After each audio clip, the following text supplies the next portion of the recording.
Glórias a Deus. Saúde os irmãos com a paz do Senhor, a todos os internautas também, que Deus vos abençoe nessa manhã de domingo. E estamos dando início agora à nossa escola dominical. Vamos fazer uma oração para que Deus venha falar aos nossos corações através da sua palavra. Oremos a Deus.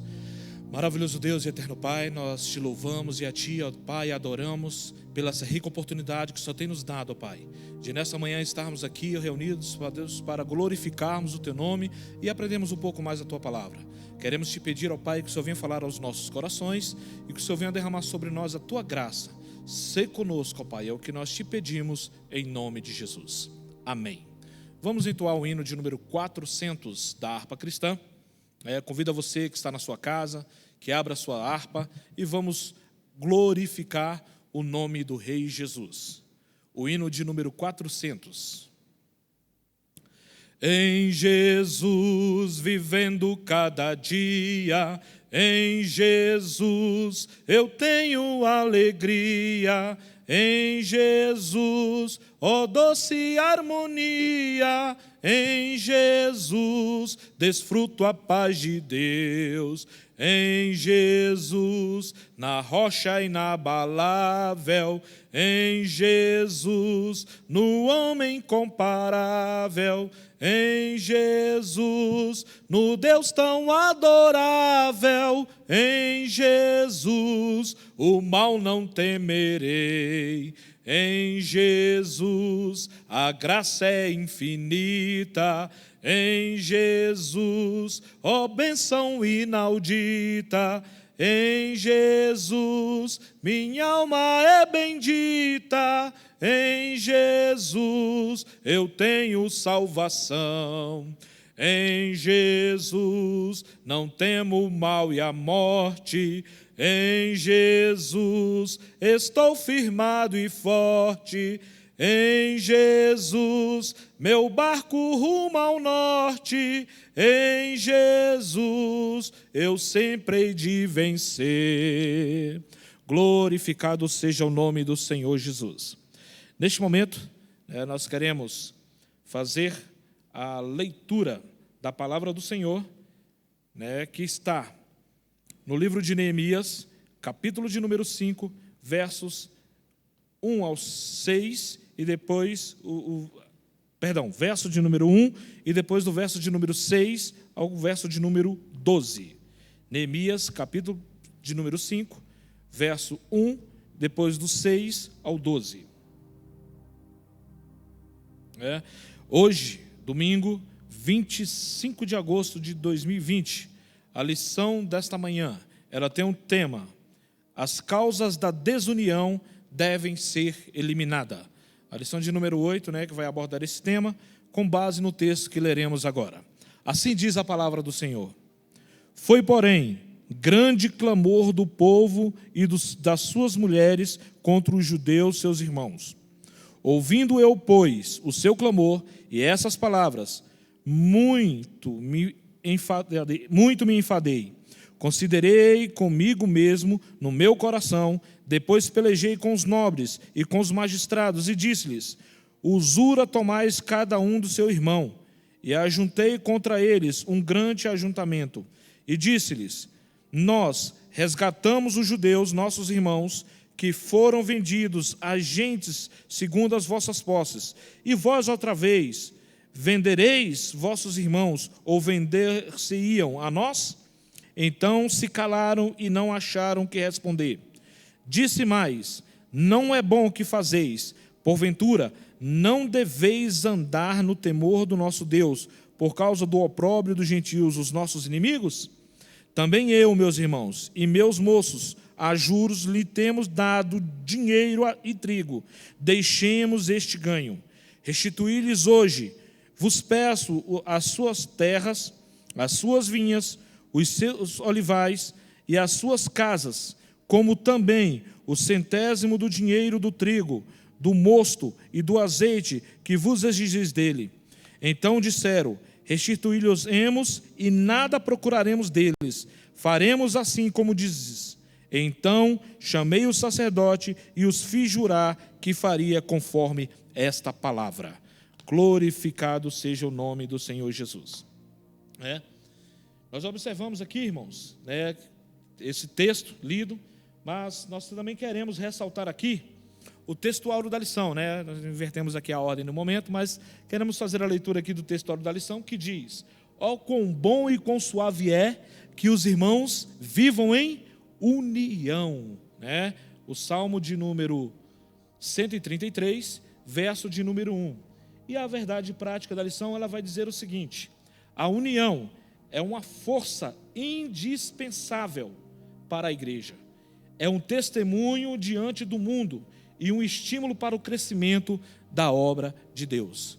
Nós vamos observar, amados irmãos, que no decorrer da história da igreja, a união do povo de Deus é que tem feito com que o crescimento da obra do Senhor tenha se propagado. Nós vamos observar desde os primórdios, desde os tempos antigos, como nós estudaremos nesta manhã, que uma igreja unida, ela cresce. Um povo unido é forte, mas se o povo for desunido, haverá brigas, haverá dissensões e o trabalho não irá para a frente. Antes de nós iniciarmos aqui a nossa lição, nós queremos situar um pouco os irmãos dentro da história, porque geralmente quando nós lemos a Bíblia Sagrada, nós lemos os textos bíblicos, nós lemos o texto bíblico por ordem histórica e não por ordem cronológica. Então, quando nós lemos o texto bíblico, o que acontece? Nós achamos que os fatos aconteceram de imediato, mas não é bem assim, Existe uma cronologia, e é essa cronologia que nós vamos observar aqui. Eu tenho certeza que os professores anteriores, que aqui passaram ministrando as lições anteriores, como o presbítero Varley, o presbítero Alessandro, o pastor Jackson, com certeza eles fizeram citação dessas informações para os nossos irmãos. Mas eu quero mais uma vez aqui ressaltar, para que nós podemos situar melhor dentro do quadro histórico de Israel.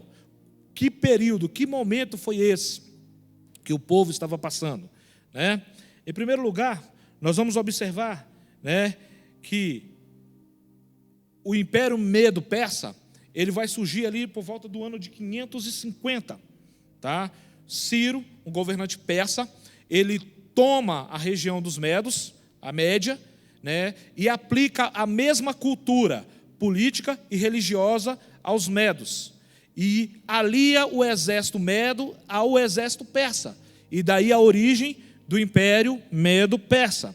Isso por volta do ano 550 de Cristo. O império também foi conhecido como a dinastia dos Aquimênidas, Dinastia dos Aquimênidas. Nós vamos observar que logo depois que Ciro morre, a Bíblia vai citar Dário como rei, o seu sucessor. Mas antes de Dário assumir o trono, houve um rei que tomou posse, que foi o filho de Ciro, e o seu nome, Cambises. Só que no momento em que Cambises governou a Babilônia, o Império Medo-Persa, o que acontece? Não teve muita influência política e religiosa voltada para os hebreus. Por esse motivo, o livro de Daniel, a história bíblica, não vai citá-lo, apesar que ele fez um grande feito, que foi a conquista do Egito, e ali ele tomou o Egito no período do seu governo, e juntou o Egito ao Império Medo-Persa. Logo depois da sua morte, o seu irmão Bárdia tenta usurpar o trono, só que Dário toma o trono, e a partir daí volta-se ao texto bíblico, o qual nós estamos estudando justamente nesse período. E logo depois que assume o trono em 522, e é justamente no período de Dário que acontece o fato bíblico de Daniel nas covas dos leões, onde Daniel é enganado ali, as pessoas se voltam contra Daniel e Daniel é jogado na cova. Com a morte de Dário, o seu filho Xerxes, em 486 a.C., ele assume o trono. E é nesse período de Xerxes que acontecem algumas coisas interessantes, dentro da história. né? No ano de 480, tem a famosa Batalha dos Espartanos, né? Até surgiu um filme secular chamado 300 de Espartas, acontece justamente nesse período. E no ano seguinte, no ano 479, a rainha Esté casa-se com o rei Xerxes.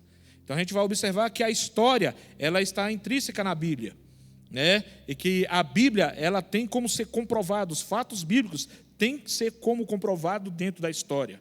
E nós vamos observar que depois de Xerxes, o neto, o seu filho, Dario III, né, vai assumir o trono, e o Império Persa vai cair para o Império Grego, ali por volta do ano 330, 331.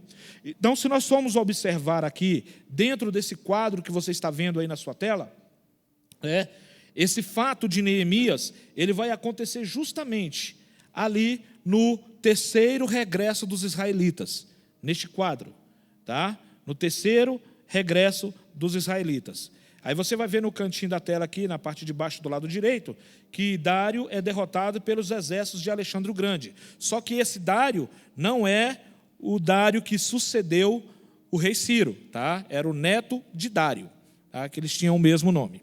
Então, vamos entrar aqui agora no conteúdo da lição. A introdução da lição, ela vai dizer o seguinte: a reconstrução de Jerusalém, a reconstrução de Jerusalém e da vida religiosa do povo de Deus seria realizada depois do cativeiro, tanto pelos judeus, que concluíram a construção do templo em 516 a.C., quanto por Esdras e Neemias. Depois deles, tal reconstrução da vida religiosa de Israel exigiu determinação e abnegação para que eles pudessem ser levados a bom termo. Muitos inimigos precisaram ser vencidos, inclusive dentro do próprio povo, a desunião devido a descompromissos de alguns. Amados, é interessante nós observarmos aqui que 70 anos dentro de uma nação totalmente desconhecida, com cultura totalmente diferente, com a religião totalmente diferente, de uma certa forma, iria influenciar o povo hebreu, o povo judeu. Nós observamos isso quando o povo saiu do Egito, que foi necessário o povo passar pelo deserto, a fim de que Deus tratasse o povo até que elas fossem formados, a nação de Israel. Agora, anos depois, o povo judeu é levado cativo para a Babilônia, e ali dentro da Babilônia, eles passam por um período de 70 anos sob jugo do Império Babilônico. E nós vamos observar aqui, no reinado de Ciro, o homem que foi usado por Deus para libertar, para liberar o povo da escravidão, começa-se o processo da retomada do povo para Jerusalém com Zorobabel. Começa a reconstruir o templo, e ali eles param por causa dos inimigos. Logo depois, Esdras vem e retoma a construção do templo, retoma a construção dos muros, inaugura o templo, e agora nós vemos Neemias voltando para terminar a reconstrução da cidade. Mas não pense você que todos que voltaram, foram pessoas que realmente queriam ver o crescimento de Israel, queria ver a reconstrução de Israel. Não, havia pessoas no meio ali, pessoas negativas, pessoas que foram com ideias contrárias, mas estavam no grupo só para ver o que iria acontecer, e o que eles tentaram se impor para que a obra de Deus não crescesse, para que a cidade não fosse reconstruída. Assim eles fizeram, como foi o caso que já foi estudado aqui, de Sambalate, Tobias, homens que se levantaram contra os líderes para fazer com que a construção, que a obra parasse, com palavras negativas. E não pense você que nos dias atuais existem pessoas dentro das igrejas com esse mesmo tipo de pensamento. Pensamento este, de forma contrária à obra de Deus, para que a obra de Deus não vá para frente. Quando é colocado uma liderança, não, porque esse fulano não vai dar certo, porque se fosse eu fazia melhor, é porque o pastor está sem visão.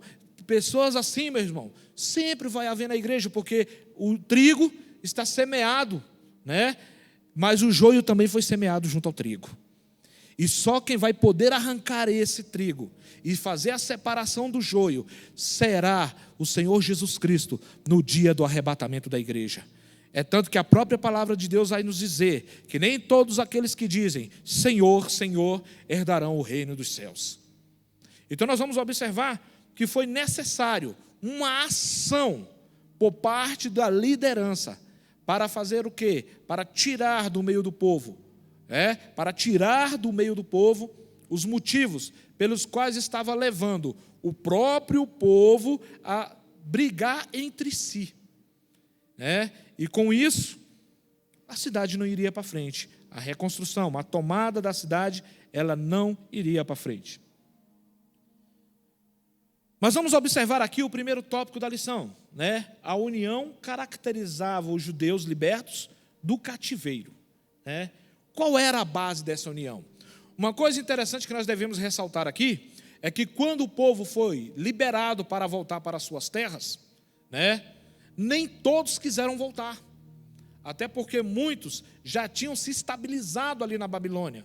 Porque se nós formos observar no decorrer da história, Nabucodonosor, quando levou o povo cativo, ele deixou que alguns ficassem à vontade na sua cidade, com seus comércios, fazendo seus trabalhos, levou a nobreza dos israelitas para o seu palácio, como no caso de Daniel, que era filho de nobre, Ananias, Azarias e Misael, que tiveram seus nomes trocados posteriormente por Sadraque, Mesaque e Abednego.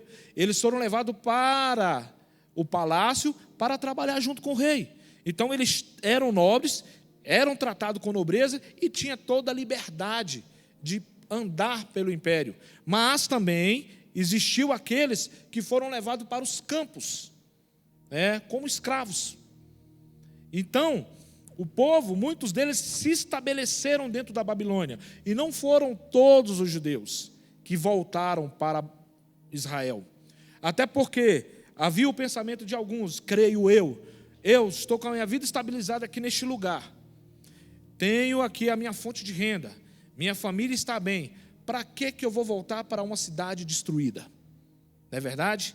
Mas existia aqueles que tinham no seu coração o amor de Deus, o temor de Deus, e retornaram para suas terras, para reconstruir a terra prometida que foi dada para eles por herança, que eles levaram muito tempo para reconquistar, tiveram que lutar muito para reconquistar, e ali eles voltaram, e mesmo assim, foi um grupo com eles, grupo de pessimistas. Mas o que eu quero destacar aqui nesse momento é que aqueles que decidiram vir, a sua maioria, eles tinham como característica o quê? A união, a ajuda de um para com o outro. E dentro disso nós vamos observar o seguinte: todos eram do mesmo povo, confessava a sua fé a um único Deus verdadeiro. O altar havia sido renovado, o templo levantado e o culto a Deus restaurado conforme os ritos da lei. Essa era a primeira base da união, todos adorando o mesmo Deus, todos confessando a mesma fé. Assim deve ser a igreja do Senhor, todos professando a mesma fé. Mas existem pessoas dentro da igreja que não professam a mesma fé? Que não professam a mesma fé? Existem, meus irmãos, infelizmente. Como já falamos aqui, existe o joio dentro do meio do trigo. E isso faz com que muitos escândalos acabem surgindo, no meio do povo de Deus, de um modo geral.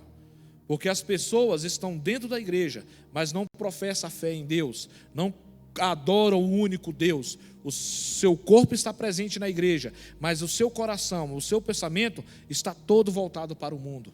E é necessário fazermos como a palavra de Deus nos ensina, que nós venhamos purificar a nossa nosso espírito, a nossa alma e o nosso corpo, que nós venhamos buscar a santificação, como o autor aos Hebreus diz ali no capítulo de número 12, no verso de número 14, sem a qual ninguém verá o reino de Deus. Então o crente que está servindo a Deus, ele precisa buscar a santificação, ele precisa buscar a presença de Deus, ele precisa adorar a Deus e glorificar o seu nome e viver uma fé firme no Senhor Jesus. Então, quando todos os crentes tomam essa decisão, a igreja do Senhor, ela é forte. A igreja do Senhor, ela vai para frente. Qualquer trabalho que a igreja se propor a fazer será realizado. Por quê? Porque pessoas de fé, pessoas tementes a Deus, estão reunidas com o propósito de fazer com que a obra de Deus propague e o nome do Senhor seja glorificado através de suas vidas. O outro ponto que caracterizava essa união: todos haviam experimentado o despertamento, todos haviam cooperado ativamente para a restauração da cidade de Jerusalém. Então nós vamos observar aqui que quando o povo voltou-se para Deus e clamou a Deus, Deus ouviu o clamor do seu povo e ali houve o quê? O ato de liberdade. O povo teve a liberdade de voltar para as suas terras, para cultuar o seu Deus, para adorar o seu Deus, né? Irmãos, eu quero ressaltar um ponto aqui muito interessante, que já no decorrer do conteúdo dessa lição, nós observamos que o comentarista da lição, ele faz um comentário de que esse avivamento começou por Ciro, né? Eu quero expor aqui a minha discordância e explicar os motivos pelos quais não acredito que Ciro tenha participado desse avivamento.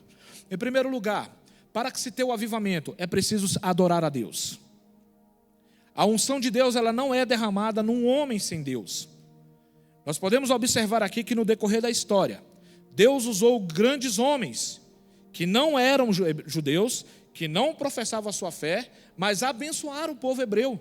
E esses homens reconheceram a autoridade de Deus e glorificaram a Deus. Um exemplo disso registrado na Bíblia, Nabucodonosor. Se não me falha a memória, por 3 vezes ele se apresenta ao meio do seu povo, glorificando e exaltando o nome de Deus. Mas isso não quer dizer que ele se converteu a Deus, que ele se converteu ao judaísmo. Tá? Uma outra curiosidade, nós vamos observar que nas Escrituras está registrado, muito tempo antes, que Ciro seria um instrumento na mão de Deus para libertar o povo hebreu. Mas isso não quer dizer que ele se converteu ao judaísmo. Até porque ele professava uma religião, tá, chamada o zoroastrismo. Tá? O zoroastrismo era uma religião que leva esse nome porque ela foi fundada por um profeta chamado Zoroastro, também conhecido como Zaratrusta, tá? O qual ele difundia crenças populares, tá, no seu ensinamento, e ele pegou um pouco de cada religião e dentro dos seus ensinamentos e criou essa religião, o zoroastrismo. Então o que acontece? Ele tinha o seguinte pensamento: existe um Deus supremo, tá? Existia um Deus supremo. É tanto que eles se consideravam uma religião monoteísta, mas aí é um outro erro também, porque vou explicar o motivo. Eles criam que existia um Deus supremo e que esse Deus supremo criou 2 filhos. Um era Osmurde, chamado Ormuzde, que era o Deus do bem, e o outro, Arimã, o Deus do mal. Então, dentro do zoroastrismo, eles tinham a seguinte linha de pensamento: se você faz coisas más, você alimenta o Deus do mal. E se você faz coisas boas, você alimenta o Deus do bem. E qual era a linha militar e política de Ciro como propagador dessa religião? Conquistar para acabar com as guerras. Acabando com as guerras, nós paramos de alimentar o Deus do bem. Então eu conquisto, mas dou a liberdade das pessoas conquistadas permanecer dentro da sua linha religiosa. E assim elas não se revoltam, e não havendo revolta, não vai haver briga. Não havendo briga, eu não alimento o Deus do mal. Essa era a linha de pensamento dos grandes governantes que seguiam essa religião. Então nós vamos observar aqui que eles tinham um sistema político chamado os sátrapas. Nabucodonosor também adotou esse sistema. O que era um sátrapa? Era um governador, era uma espécie de um governador. Então o que acontece? Ele ficava ali naquela cidade, observava a cidade, e os impostos eram pagos para este sátrapa, ou qualquer problema que houvesse dentro da administração daquela cidade era passado para esse sátrapa, e esse sátrapa se reportava ao grande imperador. Nós vamos observar que Nabucodonosor também trabalhou dentro desse sistema, né, político, de botar um sátrapa, um administrador, né, em cima de cada grande cidade. Então o que ocorre? Quando Ciro entra, Deus usou Ciro, né, para quê? Para libertar o povo hebreu. Então nós vamos ver ali, quando ele libera o povo, fala: por que esse povo está preso aqui? Manda o povo embora. Mas isso já era um projeto de quem? De Deus. Deus colocou Ciro ali para quê? Para fazer. Ele tinha uma crença. Uma coisa que nós devemos ressaltar, eu comentava até que o irmão Rafael, que as pessoas às vezes acham que Deus não pode usar um ímpio para abençoar um cristão. Pode sim, meu irmão. Pode sim, Deus pode, e nós vamos ver isso em várias situações, até mesmo dentro das próprias Escrituras. Deus usa quem Ele quer, como quer e onde Ele quer. Por esse motivo, eu não creio que Ciro tenha participado desse avivamento. Por quê? Porque ele cria em um outro Deus, certo? Então, esse é o motivo pelo qual eu discordo dessa colocação do comentarista nesse ponto da lição. Que Ciro ele não participou, mas ele foi usado por Deus para liberar o povo. E quando o povo recebe essa informação, o que é que eles fazem? Eles adoram a Deus, eles buscam a Deus. E ali acontece o quê? O grande avivamento que leva o povo a se voltar para as suas terras e ali começar a reconstrução da cidade e do templo, como já foi estudado aqui.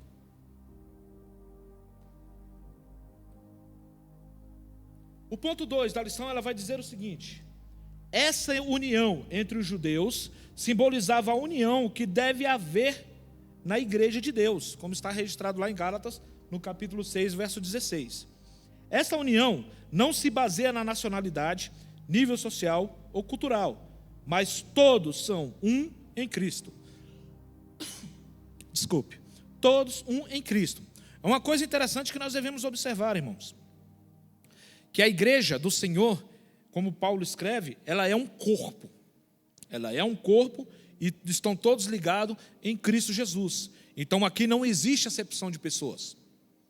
Não existe acepção de pessoas. Essa questão de nível social, nível cultural, isso para Deus não existe. E é assim que o povo se via naquela situação. É esse o exemplo que eles deixam para nós. Primeiro, os crentes, eles sentem apoio espiritual para a sua vida, quando eles estão unidos em Cristo. Então, por isso essa questão. Hoje nós estamos vivendo uma situação atípica, em que muitos irmãos estão congregando em casa. Estão em casa. E por esse motivo, você não está tendo convívio com os irmãos. E isso, irmãos, faz falta. Não se acostume com isso, porque isso não faz bem para você, espiritualmente falando. Por mais que você ore, por mais que você leia a palavra, por mais que você assista aos cultos na sua casa, mas não perca a oportunidade. Se você tiver como vir à casa do Senhor, venha adorar a Deus, porque a Bíblia diz que quando o povo de Deus se reúne, uns tem salmos, outros tem hinos, outros tem exortação, ou tem a palavra, o nome de Deus é glorificado, e o Senhor fala através das nossas vidas. Eu sei que Deus está falando com você aí na sua casa, mas é importante também você vir sentir o calor do Espírito Santo de Deus no meio da igreja do Senhor. Então o crente ele sente apoio espiritual. Talvez você esteja passando por uma luta, por uma aprovação. Às vezes você não consegue entrar aí no chatzinho aí, da transmissão e pedir a sua oração. Mas aqui na igreja você consegue falar com alguém e nós estaremos orando, a igreja estará orando e você receberá todo o apoio espiritual que for necessário. Eu digo para você o seguinte, alguns dias atrás, eu fui acometido dessa doença, eu e a minha família, pegamos o Covid, e ficamos ali em casa, graças a Deus. Nós logo em seguida pedimos a oração à igreja. A igreja do Senhor orou por nós. Ninguém lá em casa precisou de internação. ninguém precisou passar pelas mãos do médico. E logo em seguida os sintomas foram embora. Cumprimos o período da quarentena por precaução, mas poucos dias depois os sintomas foram embora. E eu louvo e engrandeço o nome do Senhor, porque a igreja do Senhor orou pelas nossas vidas, e hoje eu estou aqui para testemunhar e agradecer o nome do Senhor Jesus. Então nós sentimos esse apoio espiritual quando o crente se reúne na igreja. A igreja também, nós ajudamos a levar as cargas uns dos outros. É aqui que nós vamos aprender com os irmãos, nós vamos ver a dificuldade dos irmãos, a necessidade de cada um. Quantas pessoas estão passando por lutas, por dificuldades, por necessidades nesse momento de pandemia. E a igreja do Senhor, ela tem se levantado. A igreja aqui tem notícia aqui que foram mais de 300 cestas básicas distribuídas em apoio àquelas pessoas que precisaram. A igreja não parou por causa da pandemia. Isso é o quê? Ajudar uns aos outros a levar as suas cargas. E se você está precisando de algo, nos comunique, que com certeza o pastor da igreja vai te ouvir e vai te atender, para a honra e glória do nome do Senhor Jesus, que é para isso que nós estamos aqui, para fazer a obra do Senhor, tá? A união da igreja, ela nos faz mais forte, né? Quando a igreja se une, a igreja do Senhor, ela fortalece, né? A igreja é forte, e as portas dos infernos, como diz a palavra de Deus, ela não prevalecerá contra a igreja do Senhor. E a igreja unida é uma igreja que vive em união, tem um testemunho maravilhoso. Infelizmente, tem muitas denominações que existem por aí, que as suas atitudes levam a escandalizar o nome do Senhor, com seus atos, com seus feitos, líderes que estão utilizando os altares para benefícios próprios. Infelizmente isso tem acontecido no mundo aí fora. Mas eu quero dizer para você nesta manhã, que a verdadeira igreja do Senhor, ela dá testemunho de Deus, porque o Senhor se faz presente no meio dela. Por isso, a importância, irmãos, de andarmos unidos, de andarmos em união, de professarmos a mesma fé, de termos o mesmo propósito. Nós vamos observar que a igreja primitiva ali no livro de Atos, registrada ali no livro de Atos, eles andavam todos em o quê? Em um comum acordo, num comum pensamento, e foi por esse motivo que a igreja do Senhor expandiu, que a igreja do Senhor cresceu, e o nome de Deus foi glorificado, e o evangelho chegou até nós nos dias de hoje. É por esse motivo que nós devemos, a cada dia que viemos à igreja, nos colocarmos diante de Deus com união. Divergências pode existir, porque cada um de nós pensamos de uma forma diferente, mas que essa forma de pensar não venha causar entre nós divisão. Porque a palavra de Deus também vai nos dizer, no Evangelho de Mateus, ali, se não fala a memória, capítulo 12, vai dizer que um reino dividido, ele não subsiste. Não é verdade? Um reino dividido, ele não subsiste. E o inimigo das nossas almas, o que é que ele tem feito nos últimos tempos? Ele tem tentado, de uma certa forma, colocar a desunião dentro da igreja, para acabar com a igreja do Senhor. Então, espírito de fofoca, espírito de mentira, calúnias, falso testemunho, muitas vezes isso acontece dentro da igreja, e quem comete esses atos são pessoas dentro da própria igreja. Mas nós temos que estar vigilantes, amados. Temos que vigiarmos, né, para nós não cairmos nessas ciladas do inimigo. Paulo escrevendo aos Efésios, ele diz que o inimigo ele usa ciladas astutas.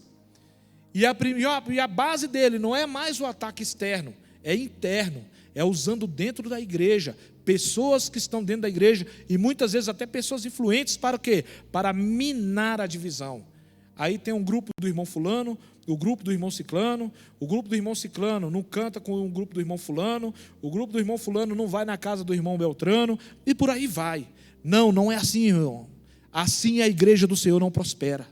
Que isso acabe no meio do povo de Deus, e que todos professem a mesma fé.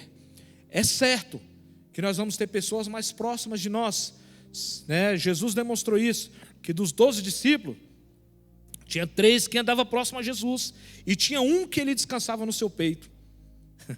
Não é verdade? Nós vamos observar que Tiago, Pedro e João andavam sempre com Jesus, eram os mais próximos de Jesus, mas a Bíblia vai registrar que apenas João, Jesus deitava a cabeça no seu ombro e descansava, e dormia, com a cabeça no ombro de João. Para você ver, o próprio Jesus tinha os mais próximos, mas em momento algum ele distratou nenhum deles. Quando a mãe de Tiago e João chegou até Jesus ali, se não me falha a memória, e perguntou se Jesus podia colocar uma à direita ou outra à esquerda, Jesus a repreendeu. Jesus a repreendeu por quê? Que por mais que eles fossem próximos de Jesus, Jesus não faria acepção dele comigo, com você, com nós, com a sua igreja no todo. Então, se nós permanecermos fiéis, como está escrito lá no livro de Apocalipse, todos nós nos assentaremos no trono de Jesus, assim como ele assentou no trono do seu Pai.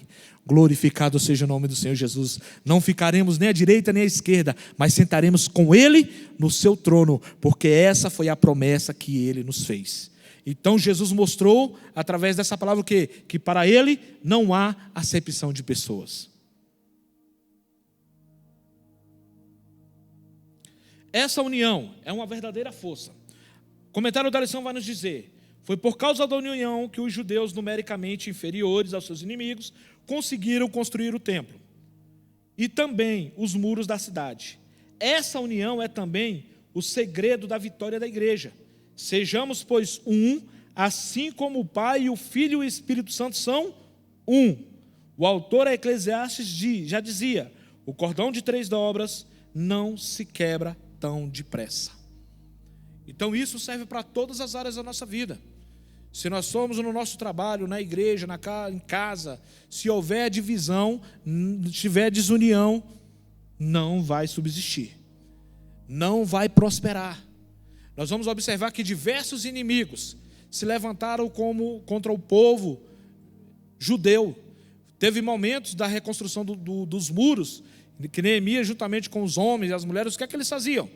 Eles colocavam a arma do lado e as ferramentas de construção na outra mão. Estavam prontos para se defender, mas não deixaram de fazer a obra.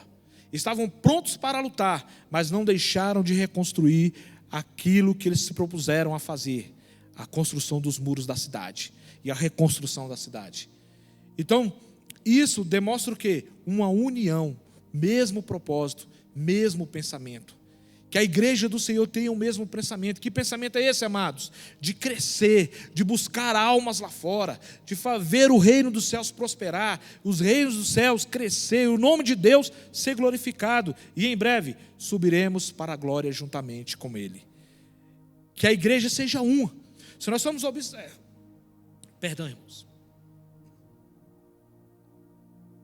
Se nós formos observar os 10 mandamentos, os 4 primeiros, eles são de relacionamento do homem com Deus.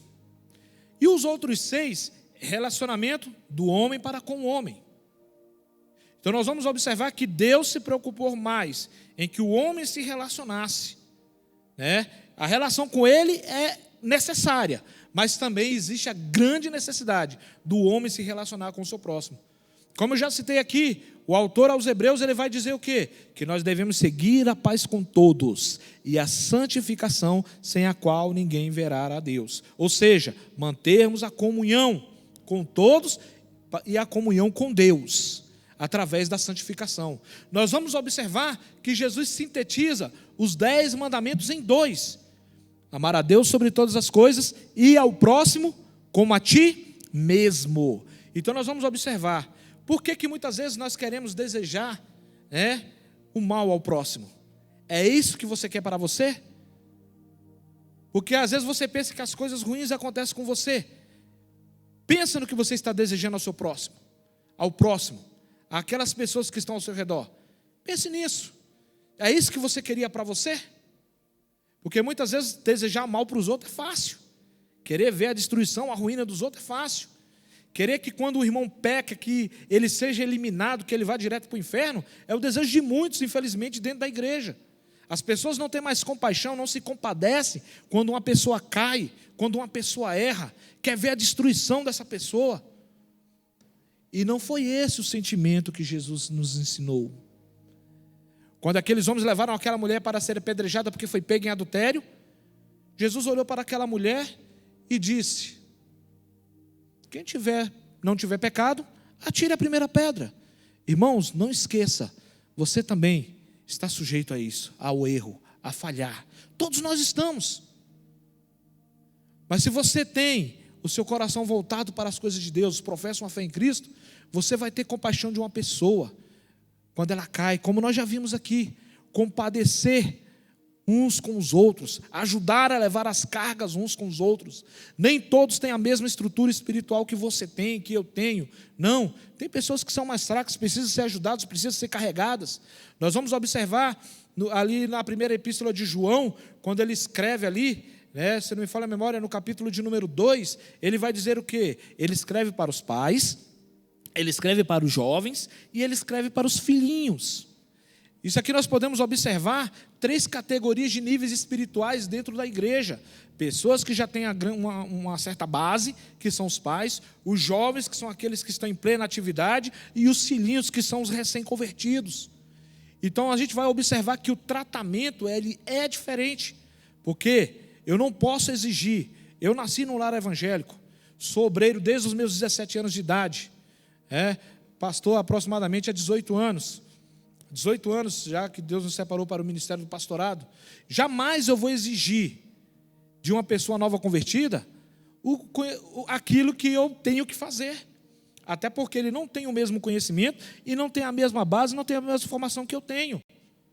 E é assim que nós devemos pensar, igreja do Senhor. Você pode ter 20, 30 anos de crente, jamais você vai exigir que um novo convertido seja igual a você. E isso é ajudar a levar uns aos outros, as cargas uns dos outros. A Bíblia vai nos ensinar que para essas pessoas devemos ter cuidado, devemos ensinar, devemos ajudar e não querer o mal quando a pessoa falha. Porque nós somos um só corpo. Quando você machuca um dedo, você não deixa o dedo em casa. Quando você machuca uma perna, você não deixa a perna em casa. Para onde você vai, você leva a perna machucada, você leva o dedo machucado. Por quê? Porque ela faz parte do seu corpo. E assim é a igreja do Senhor. Se tem alguém machucado, ao invés de arrancarmos fora, vamos colocar o remédio. Vamos colocar o bálsamo do Senhor sobre a vida dele, para que ele seja curado e o corpo fique são. Por isso, a igreja deve estar unida neste propósito. A igreja deve estar unida neste pensamento. Vamos passar à frente aqui agora? A união entre os judeus estava ameaçada. Nós observamos aqui, no texto que nós lemos aqui, que apesar de toda a união, o tempo se passa. Nós vemos agora a terceira leva chegando a Jerusalém com Neemias. E Neemias vai até ali. Uma coisa que eu devo observar aqui, mais uma vez voltando a Ciro, que quando Neemias chega para falar com ele, se não me falha a memória, é isso mesmo, né? O rei vê o copeiro como? Com semblante triste. E ele pergunta: por que tu estás triste? E ele diz: porque a terra onde os meus pais foram sepultados, se não falha a memória, acho que ele está destruída. E essa era uma característica da religião do zoroastrismo, tá? A honra aos mortos. Então, a religião ela pregava essa honra aos mortos. Ele cultuava os mortos. As pessoas mortas elas tinham que ser honradas. Tá? E essa foi uma das causas que mexeu com o rei, que autoriza a volta do povo. Que autoriza Neemias voltar e reconstruir a cidade. E 11 anos depois que a cidade é reconstruída, Neemias volta. E é neste momento que acontece essa situação que nós estamos estudando hoje. O que acontece? Os povos que já haviam voltado, os ricos que já haviam voltado, estavam emprestando dinheiro a juros para os mais pobres. Porque a situação era difícil. O povo voltou de um cativeiro e muitos deles que voltaram foram justamente pessoas que haviam sido escravizadas, na sua maioria. Então eles não tinham adquirido bens materiais para levar consigo. Então quando eles chegam ali na cidade, os ricos que aí tinham se aproveitaram dessa situação e começaram a emprestar dinheiro a juros, que isso também já era proibido dentro da lei judaica. Tá? Nós vamos ver alguns textos bíblicos que vai trazer essa proibição. Aí na sua liçãozinha vai trazer essa referência, depois você confere. Então o que acontece? Eles passaram a emprestar dinheiro a juros, mas a um juros abusivo. Inclusive, o próprio Neemias emprestou a juros. Não era abusivo, mas de acordo com o comentário da lição, mas ele havia emprestado. E o que é que acontece? Quando chegava o momento de pagar, que as pessoas, os pobres não conseguiam pagar, o que é que os ricos faziam? Levavam cativos filhos, tomavam os seus bens, tomavam todos os seus patrimônios, terra, gado, tudo que eles tinham, como forma de pagamento. E isso começou a criar uma desunião dentro do próprio povo judeu, que chegou a levantarem um clamor em busca de socorro para essa situação. E essa tinha sido o grande motivo, essa tinha sido a causa pela qual o povo estava se dividindo. Nós vamos observar que essa situação também vai acontecer quando Paulo escreve para a igreja de Corinto. Ali no capítulo 11 e 12 de 1 Coríntios, nós vamos, 10, 11, 12, nesses textos ali, nós vamos observar que a igreja também estava dividida. Tanto que havia uma certa separação na ceia do Senhor. Uma coisa interessante, e quando nós vamos analisar esse contexto histórico, nós vamos observar que Jesus estabeleceu a ceia no dia da celebração da Páscoa. E tinha muita gente aí que estava confundindo a celebração da Santa Ceia com o jantar da Páscoa. Então, o que é que os nobres faziam? Os ricos faziam? Se juntavam para comer e se apressavam, porque quando os irmãos mais pobres chegavam, a comida já tinha acabado. E os irmãos mais pobres não participavam da ceia. É tanto que Paulo vai repreender os irmãos, daquela forma como está escrito ali no capítulo 11. Que tem muitas pessoas que não estavam discernindo que era a ceia do Senhor, que estavam comendo para a sua própria condenação, porque estavam fazendo separação, estavam fazendo dissensão dentro da igreja. E ali ele estabelece que quem tem fome, come em casa. É nesse momento que a celebração da Páscoa deixa de fazer parte da celebração da ceia. E a ceia passa a ser um culto exclusivo. Passa a ser um culto exclusivo, com todos tendo participação da mesma forma. Existe uma denominação aí, a igreja local, que eles acreditam nessa forma do povo de Corinto. Eles fazem banquetes no dia da celebração da ceia. Eu tenho amigos que são de lá, colegas que são de lá, e que já chegou até a nos criticar com relação à forma como celebramos. Aí eu até questionei com ele: você não leu o que o apóstolo Paulo disse? Enfim, não é este o nosso caso, no momento. Mas o que acontece? A gente vai observar que essa questão de social, política e econômica dentro da igreja não é de hoje que acontece. Não é nos dias de hoje que acontece. Isso são coisas que já vêm desde lá do Antigo Testamento. E é uma coisa que o Senhor aborrece. É uma coisa que o Senhor abomina. Então, o que ocorre aqui, meus irmãos? Nós vamos observar que existia esse motivo no meio da igreja, e que esse motivo, ele precisava ser banido. Como nós explicamos essa falta essa grande injustiça? Como explicar? Em primeiro lugar, era uma falta de amor ao próximo, uma falta de expressão ao amor dos ricos para com os pobres. Eles se aproveitavam da situação, estavam se aproveitando da situação. Então, falta de amor. Hoje em dia é o que nós vemos. Eu conversava ali com os irmãos ali no meu local de trabalho e vendo a inversão de valores. Tem pessoas que preferem investir no seu animal, no seu pet, como eles dizem, do que ajudar uma pessoa que está necessitando. De que ajudar uma criança que está padecendo de fome. De que ajudar uma família que está passando necessidade. Nós observamos aí, vendo algumas propagandas na televisão, dos Médicos Sem Fronteira, ali na África, Uganda, naqueles países africanos ali, crianças morrendo desnutridas. E por que não dizer aqui dentro do nosso país, em algumas cidades do interior do nosso Nordeste brasileiro, por que não dizer, até mesmo aqui ao nosso redor, pessoas que estão padecendo necessidade, estão precisando de uma ajuda espiritual, de uma ajuda financeira, de um alimento, de um agasalho, de uma roupa. E muitas vezes nós ficamos de braço cruzado dizendo, não, ele tem casa, ele tem isso, ele tem aquilo, está na roupa porque quer. Não, meus irmãos, nós devemos entender que isso é uma opressão maligna que leva as pessoas a ficarem nessa situação, e elas precisam de Deus assim como eu preciso, assim como você precisa de Deus. Essas pessoas, elas precisam de ouvir o Evangelho, elas precisam de ser ajudadas, de ser tirada dessa situação. E muitas vezes nós estamos pregando um amor, mas nós estamos com a mesma atitude dos ricos daquela época. Falamos de um amor, mas não expressamos esse amor com os nossos atos.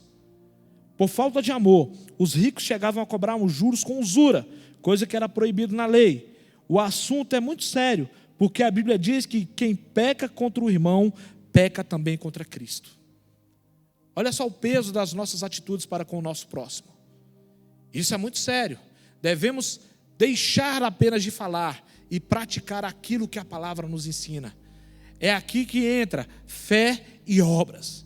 A obra sem fé é morta, assim como a fé sem obras também é morta. Então, as duas têm que andar juntos.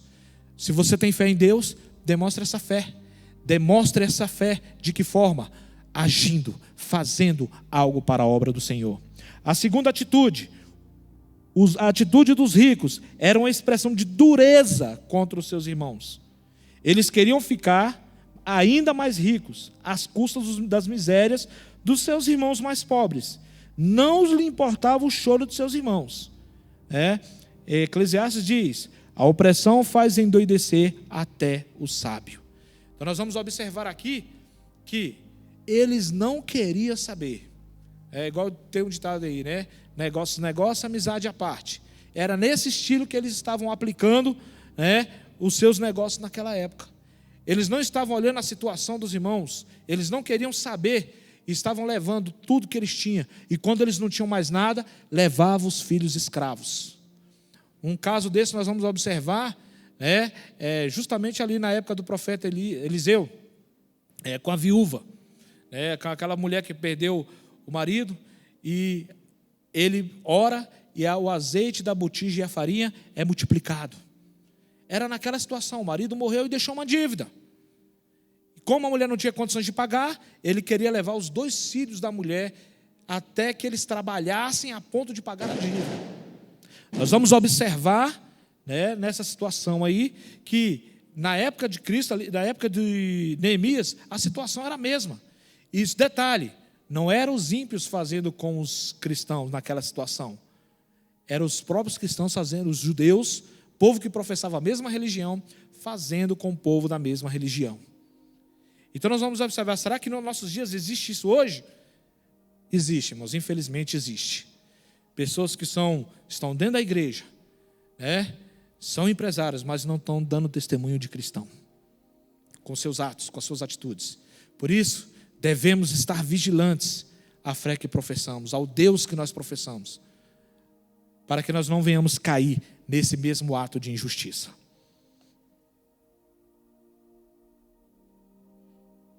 Agora nós observamos o seguinte, no decorrer da lição vai dizer que Neemias, o clamor dos mais pobres chega até Neemias e o líder, ele toma uma solução. Que solução foi essa? Ele primeiro convoca um grande ajuntamento. O texto base da lição que nós fizemos a leitura aqui nesta manhã, nós observamos que ele reuniu o povo e mostrou a situação, que apesar do povo ter saído do cativeiro, o povo estava escravo dentro da sua própria cidade. Os pobres estavam escravos dentro da própria cidade. Então ele traz ali a situação em que eles se encontravam. E muitas vezes, amados irmãos, é necessário o pastor da igreja tomar aqui o altar e mostrar para a igreja, através da palavra de Deus, como o nosso pastor tem feito, que a igreja precisa mudar, que os crentes precisam mudar. De que forma? Através da palavra de Deus. Muitas vezes a palavra ela pode parecer dura, mas é necessária. Muitas vezes nós não temos que ouvir aquilo que nós queremos, mas aquilo que precisamos. E nem sempre aquilo que precisamos agrada aos nossos ouvidos. Não é o fato de ser crente há muito tempo que vai te fazer superior aos outros, não. por mais que você tenha tempo dentro da casa do Senhor, isso te faz mais necessitado da graça de Deus. Para que você não venha cair nessa situação de achar que está tudo bem e de repente vir a queda. Então todos nós necessitamos de estarmos atentos a ouvir a voz de Deus. E muitas vezes Deus usa o seu servo aqui no altar, o nosso pastor, para falar com a sua igreja, através da sua palavra. Então existe a importância de nós darmos ouvidos à nossa liderança. Existe a necessidade de ouvirmos o nosso líder, porque ele está representando Deus aqui na terra através da sua palavra. Outra situação, que nós vamos observar aqui, que Neemias fez uma proposta conciliadora. Deixamos este ganho e vamos restituí-los hoje. Neemias inclui-se nessa proposta. Ele e seus auxiliares haviam emprestado a juros, e Neemias estava disposto a abrir mão. Isso estava mostrando que a liderança estava mostrando com a sua atitude o que os liderados deviam fazer. Então, se o pastor ora, se o pastor prega, se o pastor lê a palavra e diz para você: meu irmão, ore, pregue, leia a palavra, faça, porque ele está fazendo. Nós devemos observar aqui, sermos exemplo em tudo. Isso é muito sério também dentro do nosso lar. Você que é pai, você que é mãe, às vezes não entende por que seu filho está rebelde, por que seu filho fala determinadas coisas, porque o seu filho age de determinada maneira. Olhe para você, olhe para os seus atos, olhe para as suas atitudes dentro da sua casa, no seu trato com o teu esposo, no seu trato com a tua esposa, no seu trato com o próprio filho. Verifique como você está agindo, porque a partir daí você vai poder exigir alguma coisa da sua família. Porque não adianta você querer exigir algo dos seus familiares, de seu filho, da sua esposa, se você não faz. E muitas vezes você não diz que não sabe aonde errou, que não sabe aonde você falhou. Olha para os teus atos, olha para as tuas atitudes. E Neemias, ele se colocou como exemplo ali naquela situação. Ele falou: eu vou abrir mão dos juros, eu vou abrir mão de tudo e vou devolver aos irmãos. E essa proposta, ela foi aceita, ela foi acatada, porque as pessoas que ouviram aquilo, disse: restituí-lhemos, restituí-lhemos e nada procuraremos deles, faremos assim como dizes. Neemias fez com que ele jurasse diante dos sacerdotes que assim fariam. Ou seja, ele chamou testemunhas, a liderança espiritual, e o povo jurou ali que assim faria. E ali o problema foi solucionado. Então nós vamos observar aqui que depois que o problema é solucionado, a paz, ela volta a reinar entre os judeus.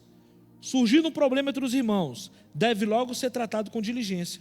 Quando o líder do povo for ignorante, desinteressado ou negligente, o resultado poderá ser uma contaminação grave.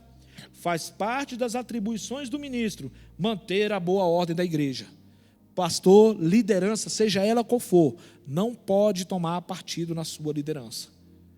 Porque se faz isso, vai dividir. E havendo divisão, vem a ruína. Assim como Deus fez com Neemias, Ele quer fazer com os seus servos. Hoje, isto é, Deus quer abençoar os seus servos e confirmar a obra das suas mãos. Então, amados, nós vamos observar aqui que a paz voltou a reinar entre os judeus. Por quê? Porque os judeus entraram, ouviram a voz da sua liderança, e acataram a orientação. Os problemas relacionais, eles devem ser tratados carinhosamente. Nós observamos aqui que Neemias, ele primeiro se colocou na situação. Ele foi o primeiro a abrir mão e disse: é possível nós fazermos, porque eu posso, eu vou fazer isso. E o Evangelho de Mateus, capítulo 5, verso 9, vai dizer o seguinte: bem-aventurados os pacificadores, que desses também são os reinos dos céus. Mas o que é ser uma pessoa pacífica? Não é botar a gasolina no fogo, viu um fogo, coloca a gasolina para aumentar o fogo, não. É tentar amenizar o fogo. Ouvir os irmãos em atrito, Você vai ali dar a sua palavra e tentar amenizar a situação. Amenizar a situação para quê? Para que as pessoas não entrem em atrito, não entre em briga, não cause divisão. Porque, querendo ou não, amados, geralmente as pessoas que causam esse tipo de situação são pessoas influentes e acabam causando divisão dentro da própria igreja. Então, se você ouviu uma discussão, ouviu alguma coisa, tenta amenizar, tenta apaziguar, mas para isso é necessário estar debaixo da direção de Deus, para que você tenha a palavra certa no momento certo. Nós podemos dividir esse comentário aqui em 3 pontos. O primeiro, a desunião representa uma obra da carne. Uma pessoa que faz intriga com o outro está cometendo nada mais, nada menos do que uma obra da carne. E essas coisas entristecem o Espírito Santo. E a Bíblia vai nos recomendar o quê? Que nós não devemos entristecer o Espírito Santo de Deus. Então, se você apoia o erro de alguém, uma discussão, uma briga, tudo, o que é que você está fazendo? Você está entristecendo o Espírito Santo. A desunião, ela destrói a comunhão e o amor entre os irmãos. Coisa tão preciosa dentro da igreja. E é por esse motivo, irmãos, que tem muitas pessoas com o coração amargurado, com o coração entristecido, pessoas que não conseguem sentir a alegria do Espírito Santo de Deus. Por quê? Porque está com o seu coração amargurado, porque não consegue liberar o perdão. Se você tem algo contra alguém, perdoe.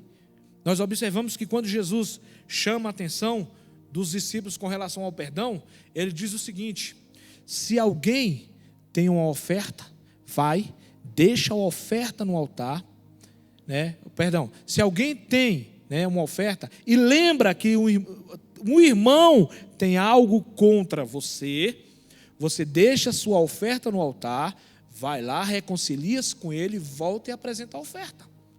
O que é que Jesus quis dizer aqui? Que não é você ficar esperando a pessoa que te magoou vir pedir o perdão. Ele está dizendo o seguinte, que se você lembrar que alguém fez algo contra você, você vai lá e pede o perdão. É fácil? Não. Sabe por quê? Porque existe uma coisa chamada orgulho. E muitas pessoas não querem abrir mão deste orgulho. Não, eu fui ferido, ele é que tem que me pedir perdão. Foi ele que me magoou, é ele que tem que me pedir perdão. Não é assim que a Bíblia ensina. Jesus ensinou o contrário. Então, deixa a tua oferta e reconcilia-te com teu irmão, para que você possa ver o reino dos céus. Tem muitas pessoas que não querem liberar o perdão achando que vai para o céu. Não sou eu que estou dizendo isso, é a palavra que diz, não vai. Se você não estiver em paz com o teu irmão, não seguir a paz com todos, se você não seguir o perdão com todos, você não verá a Deus. É o que está escrito lá em Hebreus 12, verso 14. Tá? O texto diz, quem ama a Deus, ama também o seu irmão. E Jesus orou dizendo, para que todos sejam um, como tu, ó Pai, és em mim e eu em ti. A Bíblia também vai dizer o quê? Que aquele que diz que ama a Deus e aborrece o seu irmão, não pode amar a Deus. Então você tem que amar a Deus, você tem que amar o seu próximo. Isso não quer dizer que você vai ser aquele grande amigo, abraçar, estar com ele dentro da sua casa, você na casa dele. Não tem necessidade disso, mas que você possa olhar na cara dele e pegar na mão dele e cumprimentar com a paz do Senhor, e esse cumprimento ser um cumprimento verdadeiro, um cumprimento sincero. É isso que Deus quer de nós. E por fim, devemos cultivar o nosso testemunho diante do mundo. Se eu que prego o amor, que prego a união, que prego a paz, amor ao próximo, não consigo perdoar o meu irmão, que testemunho eu posso dar? A união entre os crentes é o selo da estabilidade espiritual e da paz na igreja. Você quer ver a paz dentro da igreja? Estabeleça a união com todos. Perdoe o seu próximo. Porque assim como Cristo, na oração modelo, que as pessoas já intitularam ela como a oração Pai Nosso, Jesus disse, perdoai as nossas ofensas, assim como temos perdoado aquele que nos tem ofendido. Será que realmente nós temos perdoado aquele que tem nos ofendido? Que nós devemos rever, amados, os nossos conceitos com relação a isso. Jesus Cristo está voltando. Ele vem buscar a sua igreja. E quando Ele vier buscar a sua igreja, nós devemos estar preparados. Devemos estar em comunhão com todos, professando essa fé nele, através dos nossos atos. Concluindo o conteúdo da lição, nós dizemos o seguinte: o que une os crentes não são os laços de sangue ou interesses em comum, mas o amor incondicional de Cristo. Paulo faz uma descrição da igreja de Cristo em 1 Coríntios 12, versos 2 ao 30, como um corpo que tem que estar completamente unido para funcionar bem. Os membros são muito diferentes, mas cada um tem um papel muito importante na comunidade toda. Quando a igreja está unida, mostra a glória de Jesus. Amém? Que nós sejamos, como Paulo escreveu, um só corpo. Todos nós temos a nossa importância. Tem muitas pessoas que, eu não vou na igreja porque eu não sou importante. Você é importante porque você faz parte do corpo de Cristo. Eu estava vendo um testemunho de uma certa irmã que ela disse o seguinte, uma certa feita: pastor, eu não sou importante na igreja, por isso que eu não estou indo mais. O pastor: não, irmã, você é importante. Você faz parte do corpo de Cristo. Aí ela disse: então, se eu faço a parte do corpo de Cristo, eu devo ser a ponta da unha do dedão do pé. E o pastor disse: glória a Deus, porque foi com o pé que Jesus esmagou a cabeça da serpente, dando vitória à sua igreja. Então todos nós temos a nossa importância no corpo de Cristo. Não importa aonde você se coloque neste corpo, mas eu quero dizer para você: você é importante para Deus. Por isso, não deixe de vir à casa do Senhor, não deixe de congregar, venha. Os cultos estão voltando aos poucos. Estamos aqui na igreja do Senhor, mantendo aqui as regras que são impostas, né, do distanciamento, da higienização com álcool. Então não tenha medo, venha à casa do Senhor glorificar e bendizer o nome do Rei Jesus, né, porque o Senhor se faz presente no meio do seu povo. E Deus vai abençoar a sua vida, Deus vai abençoar o teu lar. Para isso, vamos aplicar essa palavra nas nossas vidas. E vamos pedir a Deus para que tudo aquilo que tem sido instrumento de desunião no meio da casa do Senhor seja visto e repreendido, e o nome de Deus seja glorificado, e o seu poder manifesto no meio do seu povo. Então vamos manter essa paz, essa união, para que o nome de Deus seja glorificado em nossas vidas. Neste momento nós queremos agradecer essa rica oportunidade que aqui tivemos nesta manhã, de estarmos ministrando a palavra de Deus, e que Deus possa abençoar a sua vida. Neste momento eu creio aqui que os nossos irmãos vão colocar aí na tela o número da conta da igreja. Você que tem o seu dízimo, tem a sua oferta e não pode vir, né, por questão da limitação, da situação do momento, deposite a sua oferta, deposite o seu dízimo na casa do Senhor. Como já falamos aqui nessa manhã, a obra do Senhor não parou. Muitas pessoas estão sendo ajudadas, por causa da situação atual, da pandemia. E para isso é necessário o quê? É necessário que a igreja contribua. Então dê a sua oferta, dê a sua contribuição, deposite na conta da igreja, ou nos avise, né, que tem irmãos aqui que podem ir até a sua residência para buscar o seu dízimo e a sua oferta para a obra do Senhor. E com certeza as portas da prosperidade, as janelas da prosperidade, como diz lá em Malaquias, se abrirão sobre a sua vida, e você vai ver as bênçãos de Deus. Então contribua para a obra do Senhor. Nós queremos agradecer essa rica oportunidade, e logo mais às 18 horas, o grande culto de louvor e adoração a Deus. Você que pode vir, esperamos por você, e por você que não pode vir, assista no canal da nossa igreja. Amém? Oremos a Deus neste momento, encerrando essa escola dominical. Maravilhoso Deus e Pai, nós te agradecemos, ó Pai, por este momento no qual passamos aqui reunidos, ministrando a Tua palavra. Pai maravilhoso, que o Senhor venha falar aos corações de cada um daqueles que ouvirem essa mensagem, e que o Senhor venha nos abençoar a cada dia, que o Senhor venha nos dar o direcionamento a cada dia, ó Pai, para que possamos fazer, ó Deus, aquilo que Te agrada, que possamos aplicar, ó Deus, na prática, o amor o qual pregamos, ó Deus, para que as pessoas possam ver em nós o Teu amor, o Teu Espírito Santo, e a igreja do Senhor seja vista como um instrumento de bênção na terra. Pai maravilhoso, abençoa cada um dos Teus filhos que estão nos ouvindo nessa manhã, dá um dia de paz, um dia abençoado, e que logo mais à noite possamos estar aqui reunidos, glorificando e bendizendo o Teu santo nome. Sê conosco, é o que nós Te pedimos em nome de Jesus. Que Deus abençoe a sua vida. Amém.